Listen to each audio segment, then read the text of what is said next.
2004. Obviously, it's 2013 now, and it was a long process. And part of that is because we had some federal earmark grants going back to 2004, which started this whole project.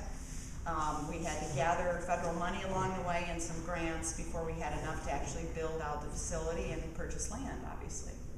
So we are in the near completion phases. Staff is already starting to move into this facility. It is 33,500 square feet. The architect and the designer was DLZ of Michigan, and the construction firm was Lakewood Construction here in Holland.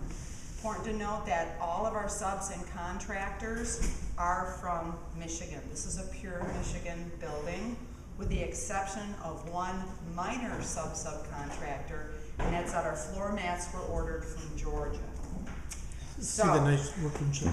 With the exception of that, this is a Michigan-built facility. The majority of it, the cost, it's a $4.7 million facility, and that includes the land and the building as well.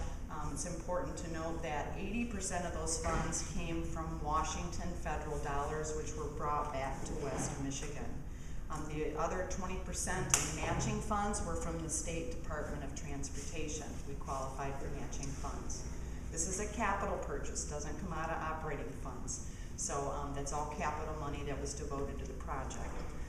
As I mentioned, 33,500 square feet on 8.3 acres, rounded up. What's important about the facility is that we can grow out and we can grow up. In a few minutes, we'll take you to the upstairs level, and you'll be able to see it's in a whole expansive second level. So we have plenty of office space and room for growth, for future growth. Why we chose this land is that it was for sale. It was available. It was zoned correctly. It was for an industrial area. It was good for transit use. It was graded and semi-flat, so we didn't have to do a lot of land excavation to start building. It's located along a railroad line here, and looking out to the future, this has to last us for many decades. You're not going to build a new transportation facility every 10 years or so. So looking out to the future with all the talk about high-speed rail, someday there could be high-speed rail coming behind this facility, and it might be a depot or some sort of a transportation center for that to support that. So we tried to think futuristically. A lot of cool features about the building, and we'll kind of talk about those as we go upstairs, but we're going to take you through room by room. First thing you'll note in the foyer here is that it's very open, a lot of daylight, windows, and daylight comes in. That is to help with energy efficiency, heating and cooling. It also reduces glare, and so that is an environmental feature for the building. As you go upstairs, you're going to see that we've got a lot of extra growth, so let's go upstairs. You can see the security eye over here.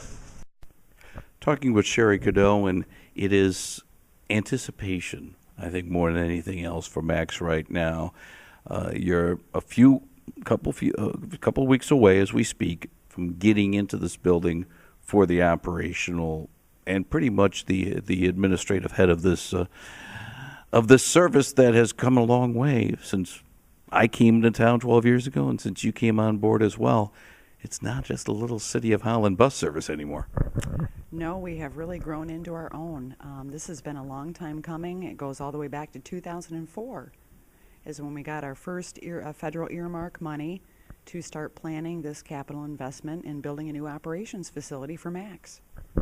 What was the key aspect, if there's any one thing that Max can put their finger on, as to the reasoning or the purpose of building the structure here on Holland's North Side?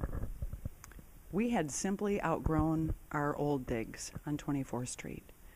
We are now doing 500,000 passengers every year in terms of providing rides, and our fleet has grown, our staff has grown, and we're really coming into our own as a transit system. You got to remember, each bus is about a $250,000 investment of taxpayer dollars, and we needed to properly store and house our investment, but also our staff as we grow. And so we needed a new facility. We were going through growing pains, definitely. What will this facility give to the service itself? I think what the public can expect from us is greater efficiency. We're going to continue to improve on our services. This holds so many potential opportunities for the future. We're located along a rail side here by Lakewood and 120th. In the future, deep in the future, when we look at high-speed rail throughout Michigan, this would be the perfect landing spot for a depot for that. It's centrally located, so as we grow north, as we grow into Zeeland and other areas, we can easily dispatch our buses out for new routes. One other thing, too, is the fact that this was constructed with the lake shore in mind, not only in its service, but the actual materials and things that can be done here. It was done with the lake shore in mind, wasn't it? It was. This is a pure Michigan facility. All of our contractors and our subs, with the exception of a floor mat company, are based in Michigan. This is huge for our local economy, but also for the construction industry. It was also a competitive situation in the sense that you might say, yeah, it's so nice to buy local and support local, but if it's not the best value, then maybe it isn't the best thing to do.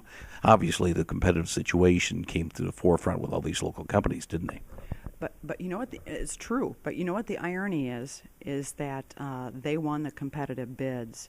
FTA requires transit systems to go through a competitive bidding process, and we are not allowed to give local preference when we make a selection of a vendor. So that really shows you the quality of the proposals that we receive from DLZ Michigan, our architect and designer, but also from Lakewood Construction. All right. When this opens in October, a lot of fanfare, a lot of ceremony, and the drivers and all the staffers will say it's a new building and we got to watch ourselves and make things neat. But it's also, I would think, a building that can pretty much grow with the years. It can take a few bumps, shall we say, because in the transportation field, a lot of times time is of the essence, and you can't be nice with the equipment if you got to get to point X by point Y time. I think when the public comes through on October 4th for the open house, they're going to find that it's a well-built, functional facility, but it really has beautiful aesthetics. There's lots of open space and air. There's places to work in private, and also it's a great work environment, and it's well built. It is built for the future. When we planned this facility, we looked at, will we be able to expand in the future? We're not going to have millions of dollars of state and federal funding to be able to build a new building every 10 years. This has to last for a while. So we have plans where we have lots of acreage, 8.3 acres. We have lots of room for expansion as well, both up and out on this property. So it's a good fit for the long term.